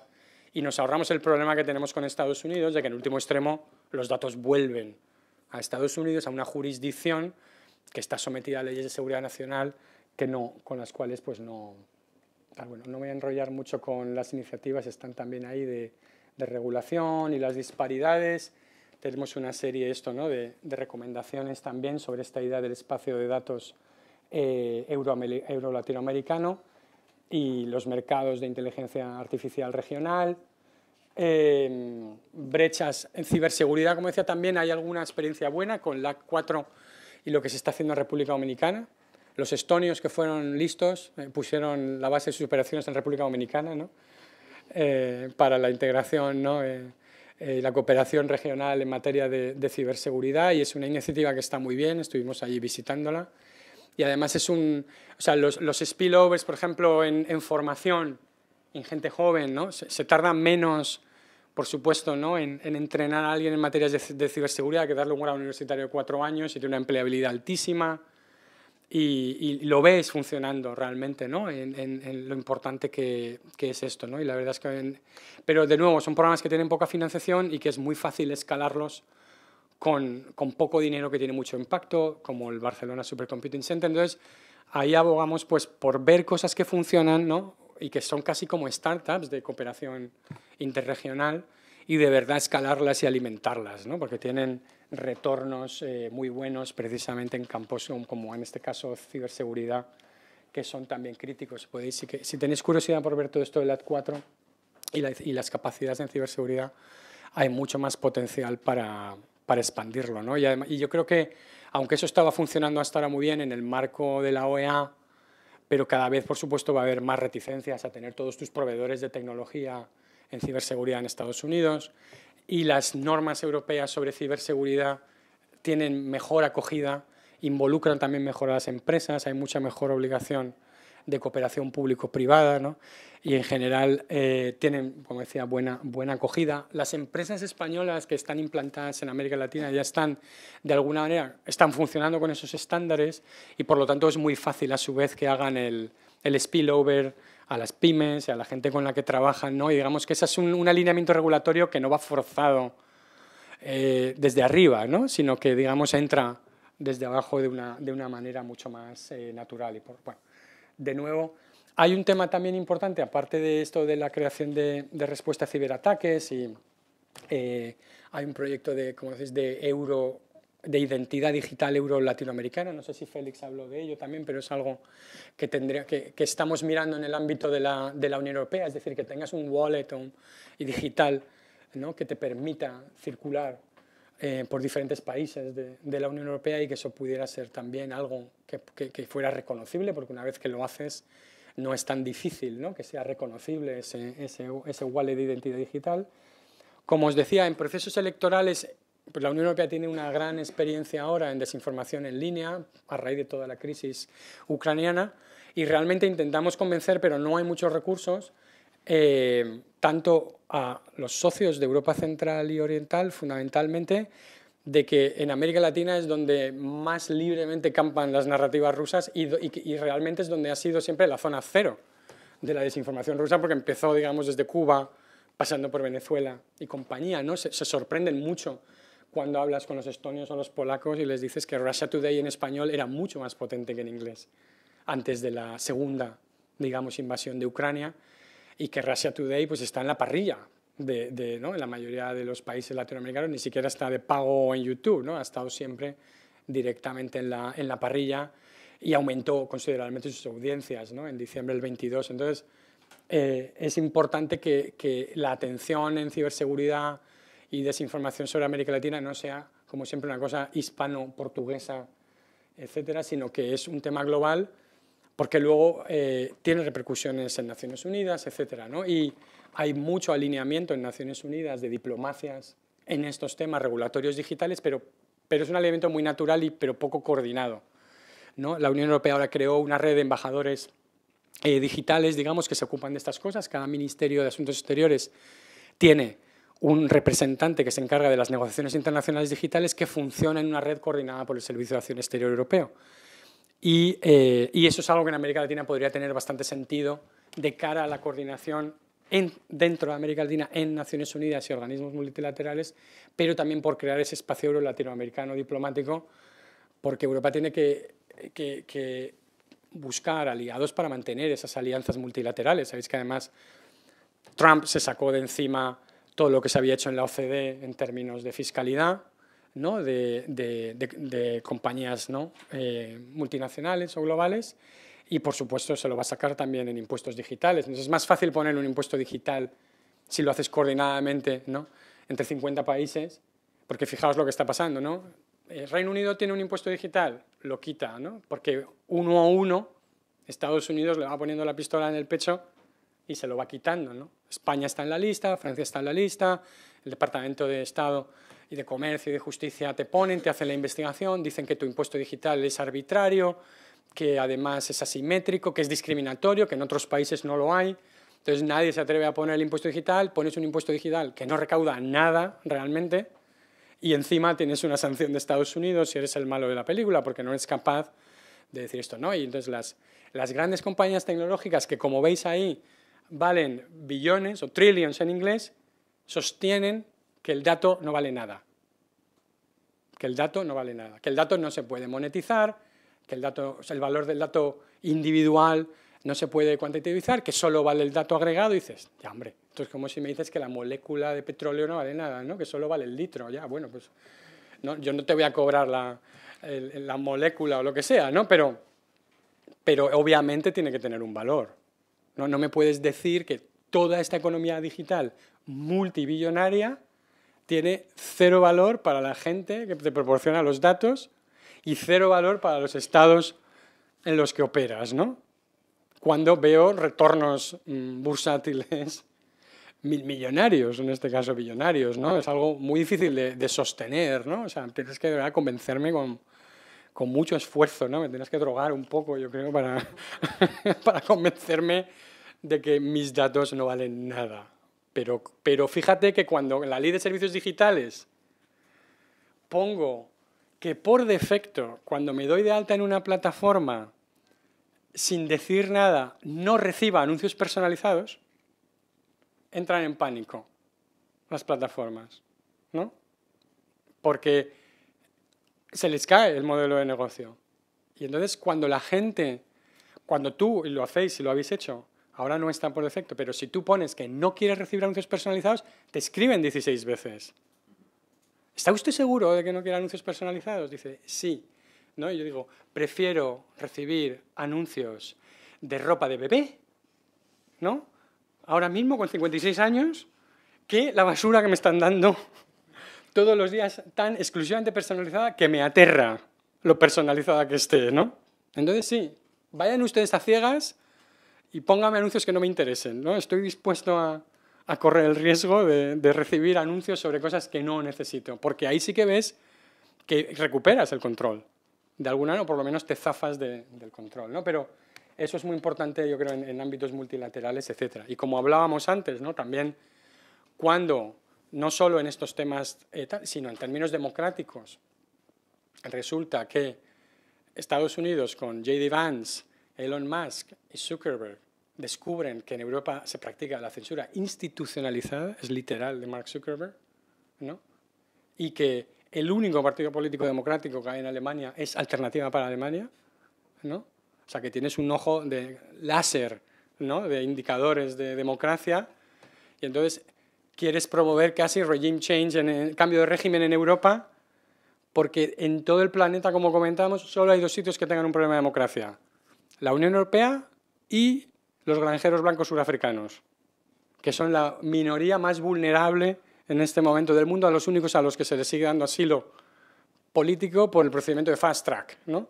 Pero hablas 2 horas con Putin y no hay un mínimo reproche de derechos humanos, etcétera, etcétera, ¿no? Entonces, claro, una cosa es que ya que tengas una pelea comercial y tecnológica, bueno, que también pues puedes decir, pues me lo he buscado por depender mucho de ti, y otra cosa es que quieras cambiar mi régimen político, ¿no? Solo sobre la exclusiva pretensión de que no te regule para que no ganes dinero o para que no ganes tanto dinero en tu plataforma, ¿no? Y por lo tanto, ¿no? Estas cuestiones se han vuelto, pues, obviamente muy, muy contestadas, ¿no? Y lo estamos viendo y lo vamos a ver en cada proceso electoral, cómo vuelcas todo el peso, ¿no? De esas narrativas y de esa alianza MAGA en América Latina y en Europa, lo estás viendo, ¿no? Sin tener el poder de decir, perdón, esto es una financiación encubierta y eso es una injerencia extranjera, ¿no? Si no tengo acceso libre y si no hay transparencia, si yo soy un partido político en cualquier democracia, ¿cuánto me cuesta comprar el equivalente en espacio de atención en tu plataforma de publicidad equivalente al tiempo que le estás dando a tus proxies gratis, ¿no? Pues eso es una financiación encubierta, obviamente. Te estoy regalando tiempo que yo tendría que comprar para competir en igualdad de condiciones. Por lo menos de nuevo, monetízalo y diga, ¿no? Pues Elon Musk contribuyó con tantos millones de euros a la campaña de AfD en Alemania. Por lo menos empecemos monetizando, ¿no? Bueno, voy a acabar para que podamos tener la discusión. Ángel ya ha hablado de tecnologías verdes, creo, esta semana, o sea que lo voy a saltar porque está ahí en el papel. Y luego, simplemente de gobernanza, ¿no? De la alianza digital, que nos parecía también importante, ¿no? Que, como decía, ¿no? Pues UE-CELAC quizá no es la pareja ideal para gestionar una alianza digital, ¿no? Pero la alianza digital tiene su justificación. Y tenemos problemas de gobernanza y creo que en eso hay que ser honestos. Hay problemas de gobernanza de CELAC, obvios, pero también hay problemas de gobernanza de la Unión Europea en la alianza digital que conocemos, o sea, sobre los que ponemos poco el foco, ¿no? Tenemos bastante descoordinación del lado europeo entre países, en sus prioridades, entre instituciones de la Comisión europeas, entre Consejo, Comisión y Parlamento. Tenemos bastante descoordinación dentro de la Comisión Europea, ¿no? Entre el Servicio Exterior y la Dirección General de Partenariados y DigiJustice. Quiere decir que incluso lo hemos visto por ejemplo, en el reciente diálogo digital con Brasil, que es algo que no lleva el Servicio de Acción Exterior Digital, de Acción Europea, digamos, no lleva el Ministerio de Exteriores Europeo, lo lleva la Dirección General de Conectividad. Pero claro, negociar eso sin tener en cuenta todos los dosieres que tienes abiertos con otro país, pues es hacer una mini diplomacia que de repente pues te sale mal el diálogo digital, sales sin unas conclusiones firmadas y tú no has hecho nada mal, pero no entiendes que la relación con Brasil pues está en un momento en el que hay otras cosas y a lo mejor no quieres que en ese momento se visibilice un acuerdo o quieres apretar ahí para otra cosa. O sea, la diplomacia es algo mucho más complejo, no puedes dejar que cada dirección general de la Comisión Europea tenga su propia diplomacia. y luego vayas poniendo todo eso como un puzzle, ¿no?, de cosas pues, que no te encajan. O sea que también es verdad que hay problemas de gobernanza a este lado que merecería la pena mirar, y alguna manera de institucionalizar. Pero también dicho esto, y yo creo que nadie tenemos la solución, porque sabemos que muchas veces la institucionalización no soluciona el problema, genera un problema nuevo, ¿no? Porque cuando creas una institución, la sociología de las organizaciones tiene perfectamente diagnosticado qué pasa cuando creas una nueva institución, que quiere más recursos, nunca tiene suficientes recursos, desborda el mandato que tenía, está dispuesta a cambiar el mandato por otro, y hay una ley de hierro de la sociología de las organizaciones que dice que toda organización tiene como fin, 1, sobrevivir, y 2, hacer cosas que no sean incompatibles con el punto 1. O sea, que está dispuesto a no hacer el mandato si eso entra en contradicción con fines, digamos, que son expandirse, etcétera, etcétera. Pero bueno, los temas de gobernanza son más complicados. Bueno, lo dejo aquí y me callo ya, y os doy las gracias por el tiempo y la atención. Muchas gracias.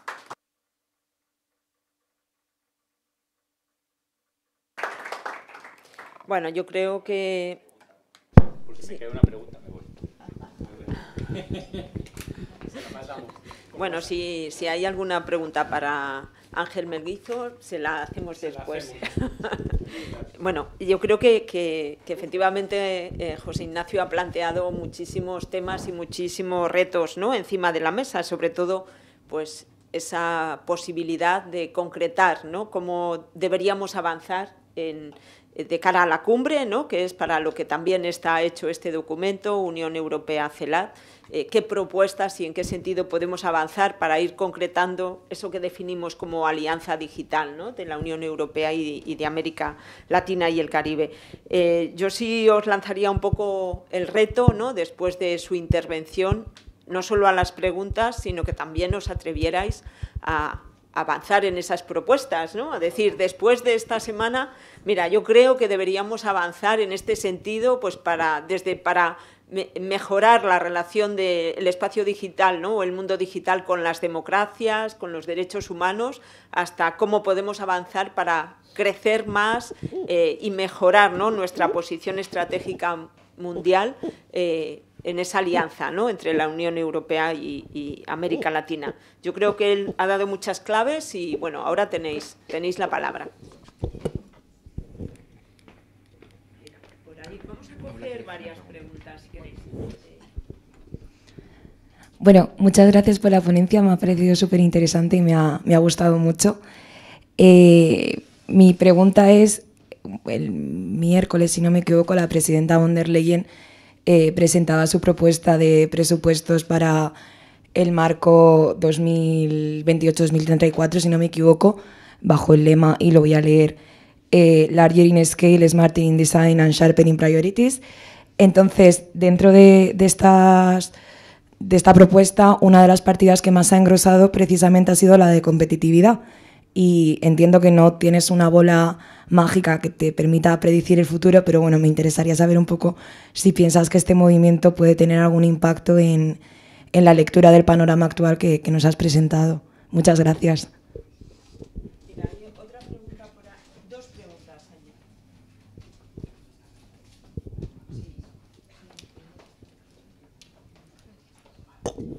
Bueno, gracias Ignacio. Mi pregunta era sobre un poco el papel que tendrían los intercambios de estudiantes u otras medidas de acercamiento cultural entre la Unión Europea y Latinoamérica para mejorar un poco esas percepciones que hemos visto en el gráfico de una de las diapositivas.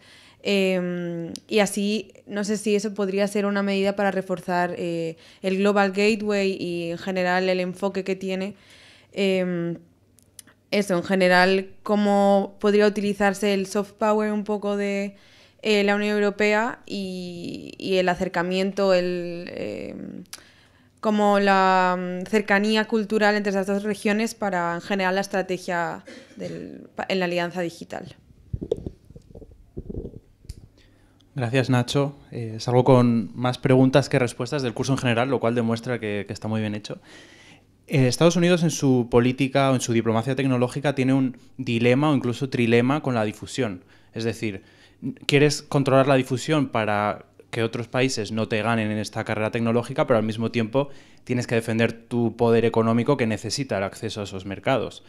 De hecho, vemos en enero, cuando entró Trump en la Casa Blanca, parecía que el sector tecnológico era una voz. Ahora se ha dividido, cada empresa tiene su voz, algunas que ni siquiera se pronuncian. Incluso tienes, y por eso digo un trilema, tienes incluso al votante americano que eligió a Trump precisamente por la frustración de cómo la industria tecnológica ha empobrecido a la gran mayoría de la población. Entonces, me gustaría que nos contases cómo ves que se va a desarrollar ese trilema, si crees que el poder económico tecnológico se va a seguir separando del poder institucional o si se va a resolver. ¿Cómo lo ves?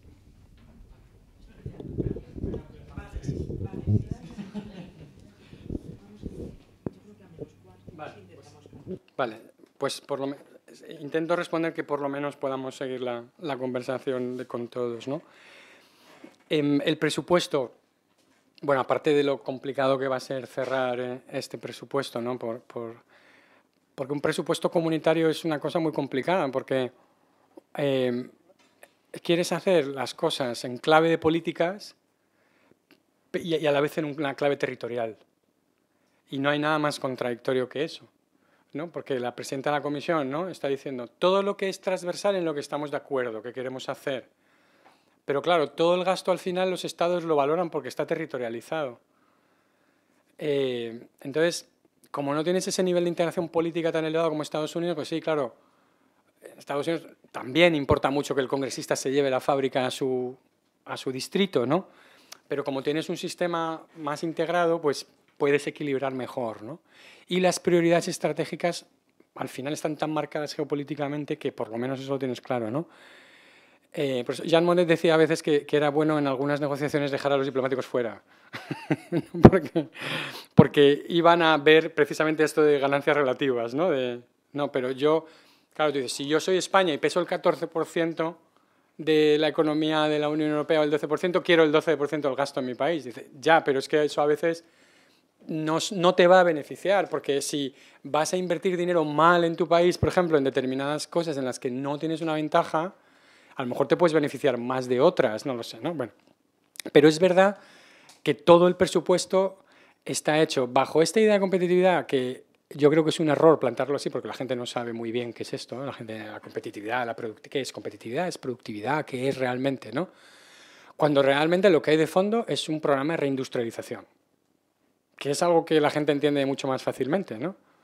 Y quiero reindustrializarme en energía, ¿no?, en transición energética, quiero en transición, digamos, digital, en tecnologías digitales y en industrias de defensa. O sea, esos son los tres vectores de lo que queremos hacer. Y todo eso es carísimo, ¿no? Cada uno de esos tres pilares estamos hablando de 200, 300.000 millones, ¿no? La fábrica de microchips, pues por bajo 50.000 millones, no te hace caso nadie. Intel te dice que olvídese, ¿no? O sea, estamos viendo el tamaño y la escala de las inversiones en esas tres. O sea, la transición geopolítica es muy cara porque hemos vivido bajo ese dividendo de la paz, la transición. Entonces, ¿cómo hacer todo esto sin emitir deuda, porque la deuda que tenemos, que viene de Next Generation y todo esto, no se renueva, fue un one-off, y ahora, por primera vez en el presupuesto, vas a empezar a pagar intereses de la deuda, ¿no? De esa deuda que tienes, ¿no? Que podemos, además, que creo que se perdió una gran oportunidad en la manera en la que se gastó Next Generation, porque, por ejemplo, a nosotros en las universidades nos obligan a que para ganar un proyecto estemos 4 países, ¿sabes? Y hubiera sido una gran oportunidad gastar Next Generation en cosas. Lo que pasa es que se hizo en el momento con el momento del reflejo. O sea, toda guerra la luchas la anterior. Entonces, como el Next Generation está pensado como lo que no hicimos en la crisis financiera del 2008-2011, que es lo que teníamos que haber hecho, que era helicopter money a los sitios más castigados, está bien hecho por eso, porque sí, o sea, España es de los países donde más cayó el empleo, etcétera, etcétera, ¿no? Y más helicopter money junto con Italia también soltaste porque también tuvo la afectación más grave, ¿no? Pero realmente has perdido una gran oportunidad de hacer proyectos transeuropeos. Entonces termina Next Generation y sigo sin una conexión energética con Francia. Sigo sin un tubo de hidrógeno en planificación o financiado con un proyecto de viabilidad, ¿sabes? Entonces, eso te genera un poco de frustración, ¿no? Porque, o sea, no es cuestionar que se hiciera eso, pero que realmente no estamos pensando en esos bienes públicos europeos, de decir, necesito interconexiones, necesito industrias, y la pelea al final es que, al final es, y es una cosa que está en el informe Letta, dejado un poco el mercado a su escala, puedo tener un problema de asimetría dentro de la Unión Europea porque es más fácil que encuentres economías de escala en Francia y Alemania para invertir en todos esos grandes proyectos y que generes una desigualdad en el acceso, ¿no? Entonces yo creo que eso es lo más difícil de la competitividad, no es... Bueno, lo primero, lo más difícil es cumplir todo esto que dices, que es reducir regulación y reporting y todo eso, ¿no? Es decir, por cada 2 normas voy a quitar una, o yo qué sé, o por cada una nueva que ponga voy a quitar 2. Esto, ¿sabes? Es una promesa que es vacía. Realmente el problema no es que tengamos un exceso normativo en términos de normas que se aplican, sino que tenemos un exceso normativo de 27 normas todavía. Ese es el exceso normativo. El exceso no es que tengamos demasiadas normas para regular el transporte, sino que seguimos teniendo 27 normas, que sigue siendo un mercado de transportes europeo, como descubrió la gente cuando el volcán islandés, que no puedes comprar un billete de tren Madrid-Varsovia, porque no hay eso, no hay una plataforma de las compañías públicas de trenes europeos, ¿sabes? Ahora tienes cosas privadas, que es el Trainline, todo eso, pero hay muchos sitios donde no tienes mercado y que el propio Letta diga, no, voy a hacer un código de comercio que sea el 28. No, me voy a inventar, ¿no? En el informe Letta está, voy a inventarme un país, ¿no? Como si metiera un Estado miembro virtual que se vaya el 28 y tú te puedes acoger a la normativa 28 para operar en todo el continente, ¿no? Que estaría muy bien, pero el nivel de lobby que vas a tener de presión para todo eso es obvio. Pero hoy por hoy no existe un banco europeo. Santander opera en España como banco español y en Alemania como banco alemán, ¿no? Telefónica opera en Alemania como compañía telefónica alemana. Y así sucesivamente. Entonces dices, nosotros tenemos una fundación, no puedo abrir una fundación europea. No puedo. Tengo que abrir una fundación española, una fundación en Italia, una fundación en Alemania y federarnos para hacer un think tank paneuropeo. O sea, estamos todavía ahí en estas cosas. Entonces, al final, claro, Amazon te dice, y en eso tienes razón, yo tengo un modelo de camión eléctrico, pero quiero uno para hacer el reparto en toda Europa. No me diga que es que en España tiene que tener el extintor detrás del conductor, en Francia en el lateral, en Italia quiere que haya 2 extintores, ¿no? Y así sucesivamente, porque eso no tiene ninguna justificación. Y que igual que tengo un libre reconocimiento regulatorio para el flujo de mercancías, y eso lo conseguimos desde hace mucho tiempo con las sentencias del Tribunal de Justicia, esta botella de agua se la puede beber un polaco. Si la metes en un camión, que es aquí de Bezoya o de Corconte, aparece en Polonia y un polaco se la bebe sin que se le haga un control fitosanitario. Nadie abre una botella para ver la calidad de esa botella porque hay un reconocimiento mutuo de normativas, ¿no? Entonces, en esas cosas sí que lo tienes, pero luego, ¿qué pasa con las empresas tecnológicas? El otro día hablaba con un tipo que ha hecho una startup de comidas, de no sé qué, también y no sé cuántos. El pobre era americano y se había creído que Europa era un país y no había salido Barcelona, estaba ya atascado todavía porque había intentado abrir el invento en Francia y dice, oye, que me habéis engañado, ¿sabes? Tengo que empezar desde cero en Francia, no puedo coger mi chiringuito, ¿no? No puedo meter con mis comidas y como servicio, pues no sé qué, bueno, un follón de incorporación. Entonces, o sea, que el reto yo creo que está mucho más en no en reducir red tape, sino realmente en completar un mercado interior que no tiene mucha justificación que no puedas abrir una telco, una telefónica europea, ¿no? De esa manera, ¿no? Bueno.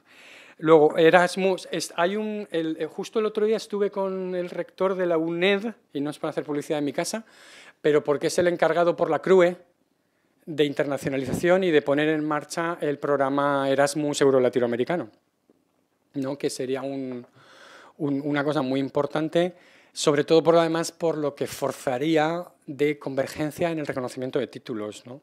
porque sabes que eso es el problema que tenemos de fondo. El problema no es que no viajen o no viajéis, el problema es que te da igual viajar en términos de reconocimiento. En todo lo demás está muy bien, pero de nuevo, es que sabéis que este es un problema que seguimos teniendo dentro de la Unión Europea, que el reconocimiento de títulos dentro de la Unión Europea, entre universidades europeas, pese a Erasmus, o sea, te reconozco los créditos de Erasmus ECTS que te traes de Francia, pero no te reconozco el título final automáticamente. Entonces, por eso las universidades están haciendo un poco el truco de incorporar los créditos en sus títulos para que tú tengas un título nacional español, pero donde has cursado, pues de los 240 créditos, a lo mejor has cursado 200 en el extranjero. Pero de nuevo, ese título a lo mejor no te lo reconocen al otro lado, o sea que seguimos en eso y es de nuevo una barrera regulatoria nuestra y es un daño autoimpuesto que tiene también que ver mucho con la protección de los colegios profesionales, que como sabemos que obviamente pues, el Colegio de Arquitectos quiere decidir qué es un arquitecto, ¿no? No solo el Ministerio de Educación, y lo mismo con los abogados, y tenemos mucha gente, ¿no? Por ejemplo, lo ves con venezolanos un montón, ¿no? Ingenieros, médicos, abogados, que no consiguen el reconocimiento de su práctica profesional después de haber llevado años ejerciendo, no ya del título, ¿no? Sino de la práctica, ¿no? Eso es un tema importantísimo, eso. Como decías, no solo es soft power, sino que es que económicamente es muy importante generar ese espacio de... Fíjate lo que ha hecho por Estados Unidos, todo esto además ahora que está Estados Unidos expulsando talento a patadas, ¿no?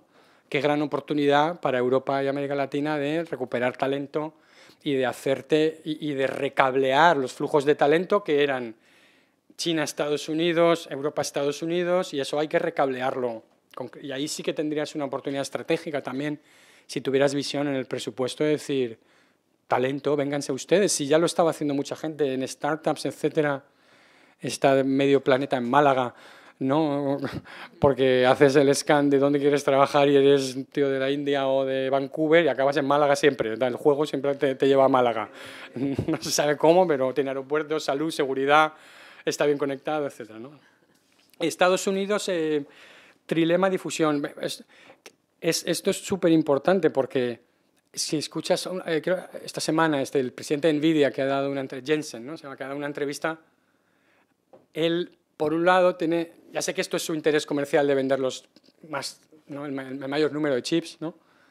Y también, pero él tenía una visión estratégica que dice, si les hubiéramos dejado a China los chips de alta capacidad, tendríamos el dominio en chips de alta capacidad, porque no hubieran tenido ningún incentivo para invertir. O sea, lo tendrían, pero no es lo mismo cuando te tienen la mano en el cuello o la bota en el pecho que cuando dices, no se preocupe usted, va a tener acceso a tecnología estadounidense siempre. ¿Y qué va a pasar? Que el stack global de tecnología va a ser estadounidense, ¿no?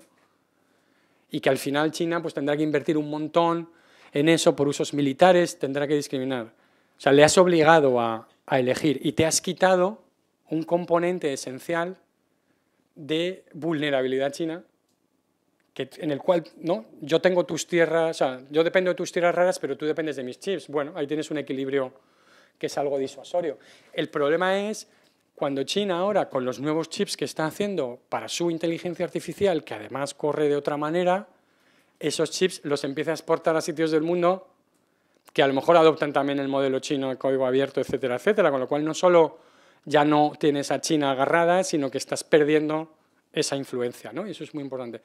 Y luego que muchas tecnológicas estadounidenses, como Amazon y otros, están empezando, claro, a recalcular, y Apple se lanzaron en brazos de Trump, ¿no? Los 2 primeros meses, vamos a ganar un montón de pasta, nos van a quitar impuestos y regulaciones en Europa, y de repente dices, claro, tú te has dado cuenta que has elegido a un tipo que es el tipo más proteccionista del mundo, y que tú, Elon Musk, tienes sus fábricas en China, de Teslas en China y en Alemania, que tú, Amazon, eres una empresa global y que no vas a vivir de vender cosas dentro de Estados Unidos y que los aranceles te pesan a tus productos, ¿no?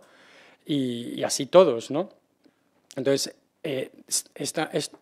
estas grandes compañías son antirregulación, pero no son proteccionistas. Y ahí tienen ya su gran choque, ¿no? con Trump, que están viendo cómo amortiguan. Y luego, como dices, la base MAGA, la base electoral, es muy anti estos oligarcas de Silicon Valley. Y esos oligarcas de Silicon Valley son muy anti-base MAGA. Cuando escuchas las cosas que dicen, tienen unos prejuicios absolutamente racistas, no sobre los inmigrantes, sino sobre sus propios votantes, ¿no?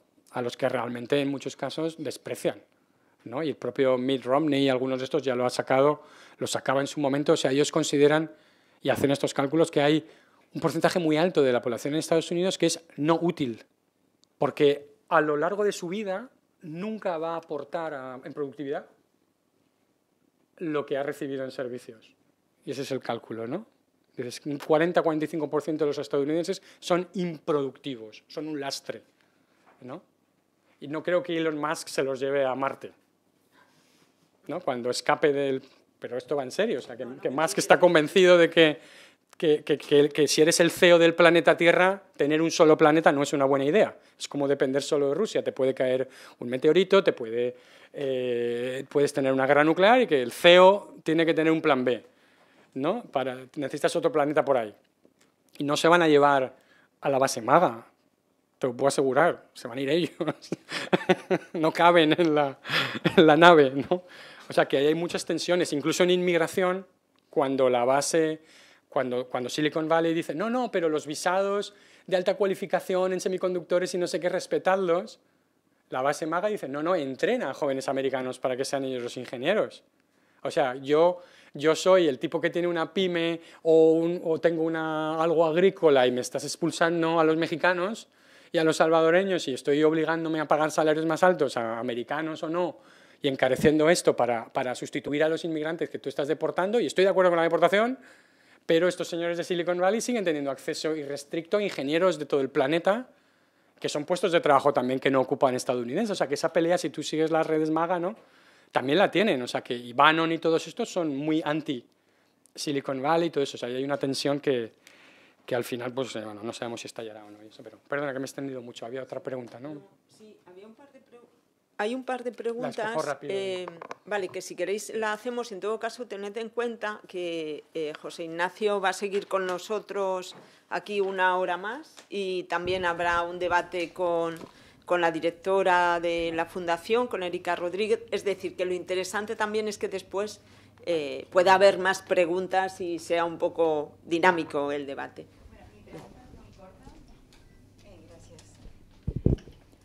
Bueno, buenos días, gracias por la presentación. Mi pregunta es muy directa, ¿no? ¿Qué posibilidades tiene Europa sin una alianza iberoamericana? Porque es importante poder dar esa visión cuando tú lo compartes y dices, ¿tú qué opinas?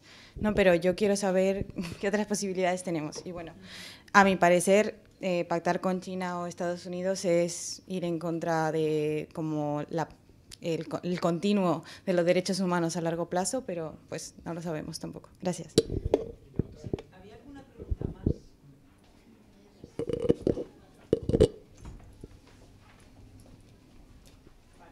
Las demás las dejamos para la siguiente sesión, si os parece. Sí. Gracias. Has mostrado una diapositiva en la que estaban, digamos, todas las grandes empresas tecnológicas gracias a sus productos. Yo he hecho en falta quizá una diapositiva con las grandes comunidades o productos software libre, etcétera, como OpenStreetMap. Por ejemplo, yo uso un navegador, Magic Earth, de Holanda, que se basa en OpenStreetMap, perdón, y que, por ejemplo, ya Microsoft, su navegador, antaño con la lucha del monopolio entre Netscape y Microsoft Explorer, hoy en día pues ya usa gran parte de su navegador basado en Chromium, software libre.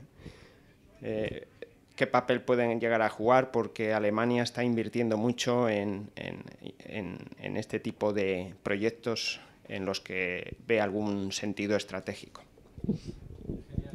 Pues a lo primero, yo creo que el trabajo está, por supuesto, a los dos lados, pero también a este lado me parece que todavía hay, no en España, obviamente, ni en Portugal, pero en el resto de la Unión Europea veo todavía muy poca conciencia sobre el hecho de que una Europa sin América Latina globalmente es muy inviable. Es decir, que ya no es esta cosa, ¿no?, de que Europa es el puente para América Latina, que América Latina se presenta al mundo, eso aparte, porque esa agenda es la que le interesa a América Latina, pero América Latina está muy diversificada en esto, ¿no? Y está bien que lo haga, ¿no? Es decir, pues como todo el mundo, pues ya verás las cosas que te puede dar China y las cosas que te dé Estados Unidos, y si puedes equilibrar y compensar y diversificar, está bien. Y obviamente la Unión Europea tiene muchas razones para ser muy atractiva, pero a mí me falta todavía de este lado, fuera, digamos, de lo que es España y Portugal, que se entienda bien y que se entienda mucho mejor que en las ambiciones multilaterales y de gobernanza global, sin América Latina tienes muy pocas posibilidades de tener éxito o muchas menos posibilidades de tener éxito, ¿sabes? Y que, por lo tanto, presentarte en los foros multilaterales con esa alianza en valores o en determinados temas, sobre todo, por ejemplo, en el tecnológico, te da mucho peso. Porque esa es una discusión donde África no está, aunque tengamos una relación muy estrecha, pero no es en esa dimensión, es en la dimensión migratoria, incluso puede ser en la dimensión energética y en la de seguridad, pero es distinto, ¿no? con América Latina. O sea que me parece que hay más tarea por este lado, en ese sentido, que por el otro, ¿no? Y luego, no tengo ese mapa, me encantaría verlo, pero sí que soy consciente, ¿no? de que una gran parte, ¿no? de esas soluciones tecnológicas que puede aportar la Unión Europea no es hacer otro Google, no es hacer estas compañías, no tiene sentido, es cómo aprovechas el talento para meterte, ¿no? en los campos y hacerlo de otra manera. Y por eso decía que, por ejemplo, en nube y en código abierto, tiene mucho más sentido que empieces a pensar en infraestructuras públicas de datos que corran de otra manera, ¿no? Y que empieces, primero, por razones de seguridad nacional, que es obvio, ¿no? Pero luego también porque tienes sectores enormes con los cuales puedes generar ahorros también muy importantes y ecosistemas de innovación propios, ¿no? Si lo haces en educación, salud, en gestión pública, ¿no? Yo creo que el sector público como mínimo tendría que ser tal. Y Alemania sí tiene, ¿no? este gran instituto ahora de innovación tecnológica, pero siempre vamos a tener el problema de cómo aplicamos los fondos públicos a proyectos de riesgo. Eso es algo que se nos da mal en Europa porque, como el propio sector financiero se queja, es que a mí ustedes me han regulado para no adoptar riesgos. Porque hubo una crisis financiera tan grande que ahora, si yo sigo el libro y mis libros de préstamo y todo eso, solo le puedo dar dinero al tipo ya establecido, que tiene ya un negocio viable. Y cuando viene alguien y me dice, se me ha ocurrido que, 2 puntos, pues se registra en Delaware, siendo europeo, para que luego le puedan comprar. Entonces hay muchas cosas que están ahí en el informe Letta y Draghi de qué tienes que hacer para que el capital riesgo... De hecho, estamos exportando, ¿no? Draghi lo dice en el informe. Exportamos unos 300.000 millones de capital a Estados Unidos porque el ahorro europeo está mejor remunerado en Estados Unidos que aquí. Y allí sí que se invierte en capital riesgo. Es un poco lo mismo que hacemos con el fracking, ¿no?